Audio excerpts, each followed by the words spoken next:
नमस्कार, मेरे YouTube channel ई teaching Gurukul में आप सबका स्वागत है। कंप्यूटर ग्राफिक्स के नेक्स्ट वीडियो लेक्चर में मैं 2D लाइन क्लिपिंग को जो टॉपिक्स है इसके कंटिन्यूएशन में सेकंड वीडियो में ये बताने जा रहा हूँ कि जैसे 2D लाइन क्लिपिंग आप सॉल्व करते हो तो 2D लाइन क्लिपिंग जो एज के रिस्पेक्ट में मैंने इससे पहले वाले वीडियो में आपको पूरी चीज़ें बताया था इंट्रोडक्शन में कि हम किस तरह से 4 एजेस के रिस्पेक्ट में टेस्ट करते हैं और उस टेस्ट के ड्यूरेशन पे हम कुछ इंटरसेक्शन पॉइंट निकालते हैं। तो वो जो इंटरसेक्शन पॉइंट है वो कैसे निकालते हैं, उस इंटरसेक्शन कैलकुलेशन कैसे होता है, उसके लिए मैं इस पर्टिकुलर वीडियो में बताने जा रहा हूं। तो इस वीडियो को लास्ट तक देखिएगा कि किस तरह से इक्वेशन सॉल्व होता है और हम किस तरह से अपने जो भी एजेस है उसके रिस्पेक्ट में जो इक्वेशन है, पैरामीट्रिक इक्वेशन है, उसका यूज करते हुए उसका इंटरसेक्शन पॉइंट निकालते हैं। तो चलिए दोस्तों, हम लोग इस वीडियो को स्टार्ट करते हैं और इस वीडियो को लास्ट तक देखेंगे तो आपको क्लियरली ये चीजें समझ में आ जाएगी। हमें उसको डिजाइन किया गया है। अब आ जाते हैं 2D लाइन क्लिपिंग में अगर इंटरसेक्शन पॉइंट कैसे निकालते हैं। जैसे मैंने बार बार एक ही चीज को बोला है, टेस्ट होता है, टेस्ट के ड्यूरेशन में इंटरसेक्शन पॉइंट निकलता है। इंटरसेक्शन पॉइंट का हम 2D पॉइंट क्लिपिंग के थ्रू टेस्ट करते हैं कि इनसाइड है या आउटसाइड है। तो ये जो बार बार मैं इंटरसेक्शन बता रहा हूं उसके लिए एक बहुत सिंपल सा मेथड बता रहा हूं आपको कि ये इंटरसेक्शन पॉइंट कैसे निकालते हैं। अगर ये मेथड आप कैरी फॉरवर्ड करते हैं तो आप कैलकुलेशन बहुत इजीली कर सकते हैं। तो सबसे पहले देखते हैं कि उस इंटरसेक्शन पॉइंट निकालने का तरीका क्या है। तो यूज द पैरामीट्रिक इक्वेशन, ये जो नीचे दिया गया है ये पैरामीट्रिक इक्वेशन रिप्रेजेंटेशन है to determine where a line segment cross each window edge, each window मतलब left edge, right edge, top edge and bottom edge से by assigning the coordinate values for that edge। तो इसका मतलब है उस as का एक कोऑर्डिनेट वैल्यू होगा। अगर left edge and right edge की बात करते हैं तो उसमें x वैल्यू होगी, bottom edge and top edge की बात करते हैं तो उसमें y वैल्यू होगी। तो डेफिनेटली इस तरह से हम एजेस को डिफाइन करते हैं to either x and y and solve for the parameter u। तो इसका मतलब होता है कि जो x एंड y की जो आपके पास विंडो कंडीशन दिया हुआ है, विंडो वैल्यू है, उसके बेस पर होता है। चलिए मैं आपको एक एग्जांपल से समझाने की कोशिश करता हूं। जैसे सपोज कर लो ये हमारा कोऑर्डिनेट ज्योमेट्री है और इसमें हमारे पास जो होता है ये हमने एक विंडो बना लिया है। तो विंडो में यहां पे आप देख सकते हैं कि एक विंडो का एंड है और ये दूसरा एंड है। तो यहां पे x वैल्यू जो होता है, मैं अगर बात करता हूं that is x is equal to 1 हो गया और ये हो गया। यहां पे अगर मैं बात करता हूं तो सपोज कर लो यहां x इज इक्वल टू जो होता है 20 हो गया। तो यानी हमारे पास 2x की वैल्यू मिल गया, ये दिस इज योर 20। तो इस तरह से आपको समझ में आ गया कि एक जो होता है x इज इक्वल टू 1 है, दूसरा जो होता है x इज इक्वल टू 20 है। तो यही जो वैल्यू होता है यहां पे बताया गया है कि the value for that edge. तो वैल्यू फॉर दैट एज मतलब लेफ्ट एज के लिए value x is equal to 1 and right edge के लिए वैल्यू है x इज इक्वल टू 20। उस तरह से y के लिए भी आपके पास यहां पे एक वैल्यू होगा, यहां पे वैल्यू होगा, that is y is equal to. तो आइदर केस यानी या तो आप x को लेके चलोगे या तो फिर y को लेके चलोगे, फिर u को वैल्यू सॉल्व करोगे। तो चलिए मैं इसको बता रहा हूं कि किस तरह से होगा, जिसमें x1 y1 x2 y2 known है क्योंकि वो एंड पॉइंट होता है और वो नोन होता है और उनको पता होता है। सिर्फ जो अननोन है वो x वैल्यू, यहाँ पे u वैल्यू, यहाँ पे y वैल्यू और यहाँ पे u वैल्यू। तो देखिए कैसे हम इसको सॉल्व कर सकते हैं। सपोज कर लो कि हम एक लेफ्ट एज के रिस्पेक्ट में इसकी बात करते हैं। लेफ्ट एज के रिस्पेक्ट में बात कर रहे हैं तो x इज इक्वल टू 1 है, तो यहां पे मैं क्या पुट करूंगा, 1 पुट करूंगा। ये आपको पता है, ये आपको पता है, ये आपको पता है, ये भी वैल्यू आप रखोगे, ये भी वैल्यू रखोगे। जब इसको कैलकुलेट करोगे तो ये जो क्वेश्चन मार्क था u, ये आपका कैलकुलेट हो गया। तो ये आपका कैलकुलेट हो गया। अब इस u वैल्यू को जो कैलकुलेट हुआ है उसको आप इस इक्वेशन पे रखोगे। तो जिसमें आपको ये वाला पता है, ये भी पता है आपको और ये भी पता है, तो जिससे आप क्या फाइंड आउट कर रहे हो, u आपको फाइंड आउट हो गया। तो इस तरह से आप देख सकते हैं कि मैंने शुरुआत इससे किया, दैट इज 1, आपने इससे शुरुआत किया और एंड आपने किससे किया, 2 से किया है। तो इसी तरह से आप बाकी के लिए भी कर सकते हैं। अगर मैं राइट एज की बात करता हूं तो मैं राइट एज से शुरुआत करूंगा, तो यहां पे 1 की जगह में मैं 20 रखूंगा, बाकी सब ऐसा है। उसी तरह से बॉटम एज की बात करूंगा तो मैं इक्वेशन नंबर सेकंड से स्टार्ट करूंगा, यानी ये मेरे लिए पहला प्रोसेस में आएगा, इससे u आएगा, उस u को मैं यहां रखूंगा तो x आ जाएगा। तो इस तरह से आप जिस एज के रिस्पेक्ट में आप बात कर रहे हो उस एज के रिस्पेक्ट में उस वैल्यू को उस इक्वेशन में रखिए और दूसरा इक्वेशन आपको मिल जाएगा by using the u value. तो u वैल्यू आपको कैलकुलेट करना और उसके बाद रखते। तो इसलिए यहां पे बोला गया है कि either you can choose x and y value and solve for the u value and put calculate the next y। अगर x को चूज करते हो तो u निकलेगा और u के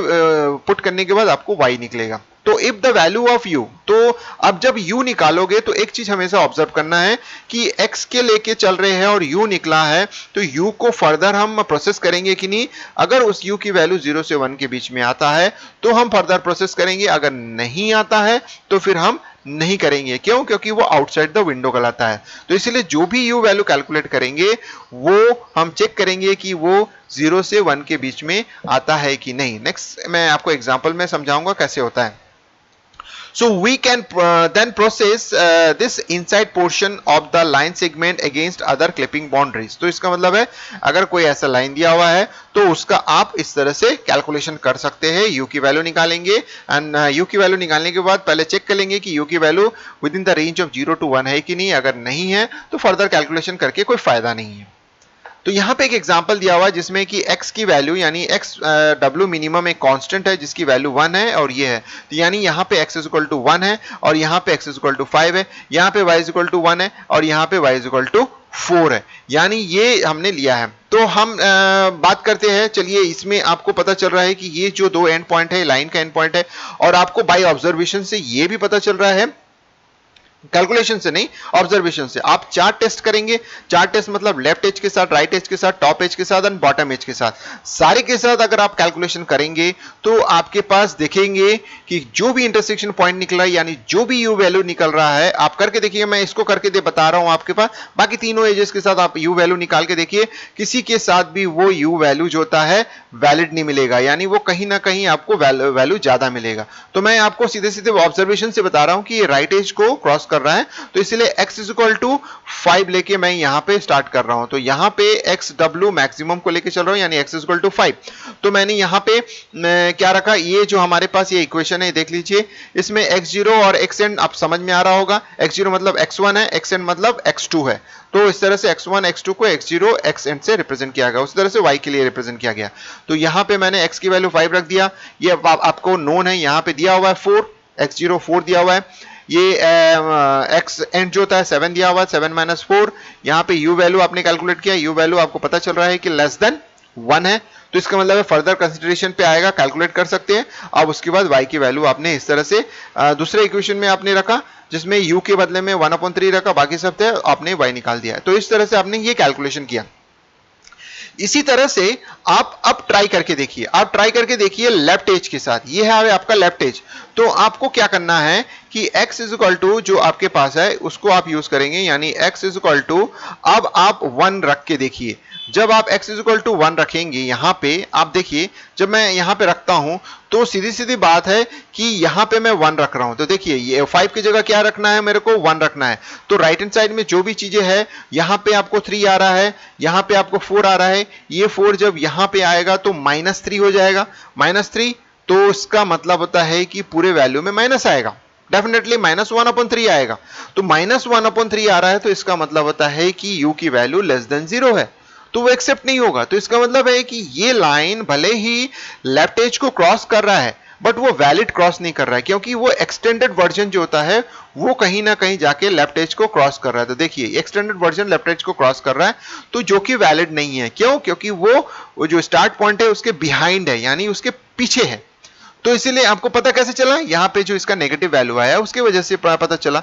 तो इसका मतलब है x इक्वल टू 1 रख के देखिए। उसी तरह से आप y इक्वल टू 1 रख के स्टार्ट करेंगे, तो y इक्वल टू 1 मतलब ये वाले इक्वेशन से स्टार्ट करेंगे, सेकंड वाले इक्वेशन से, और फर्स्ट वाला कैलकुलेशन करेंगे, तो आपको पता चल जाएगा कि आपके पास जो होता है कोई कैलकुलेशन पॉसिबल ही नहीं है, उसमें भी u की वैल्यू ग्रेटर देन या लेस देन कुछ ना कुछ आएगा। तो इस तरह से आप कैलकुलेट करके 2D लाइन क्लिपिंग के इंटरसेक्शन पॉइंट को आप निकाल सकते हैं। तो मैंने इस पर्टिकुलर वीडियो में 3 चीजें बताई आपको।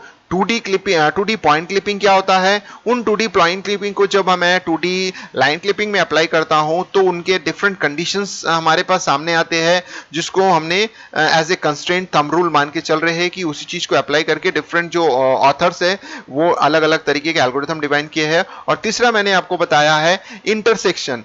तो ये इंटरसेक्शन का केस कब आया है, जब हम 2D लाइन क्लिपिंग करते हैं तो उसमें टेस्ट कुछ परफॉर्म करते हैं विद रिस्पेक्ट टू 4 एजेस। तो इन्हीं एजेस के रिस्पेक्ट में इंटरसेक्शन पॉइंट निकालते हैं।